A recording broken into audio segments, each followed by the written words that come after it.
কিশোরগঞ্জের হোসেনপুর উপজেলা স্টুডেন্টস ফোরামের উদ্যোগে বিশেষ রচনা প্রতিযোগিতা অনুষ্ঠিত হয়েছে।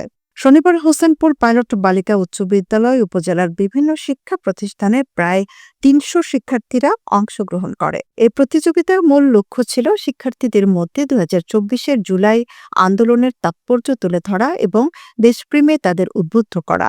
রচনা প্রতিযোগিতার মাধ্যমে শিক্ষার্থীরা নিজেদের সৃজনশীল প্রকাশ করার সুযোগ পেয়েছে এবং জাতীয় ইতিহাস সম্পর্কে আরও গভীর জ্ঞান অর্জন করেছে।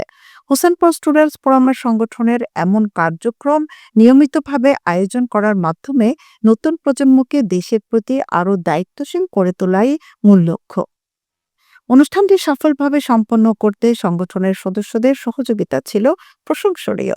এই আয়োজনে দেশপ্রেম ও সচেতনতার বার্তা পৌঁছে দিয়েছে, যা ভবিষ্যতে শিক্ষার্থীদের দেশের প্রয়োজনে এগিয়ে আসতে অনুপ্রেরণা জাগাবে। উক্ত রচনা প্রতিযোগিতা পরিদর্শন করে উপজেলা স্বাস্থ্য ও পরিবার পরিকল্পনা কর্মকর্তা ডাক্তার তানভীর হাসান জিকু ও উক্ত স্কুলের প্রধান শিক্ষক কাজী আসমা বেগম ও হোসেনপুর স্টুডেন্টস ফোরামের উপদেষ্টা বৃন্দ এবং সকল সদস্য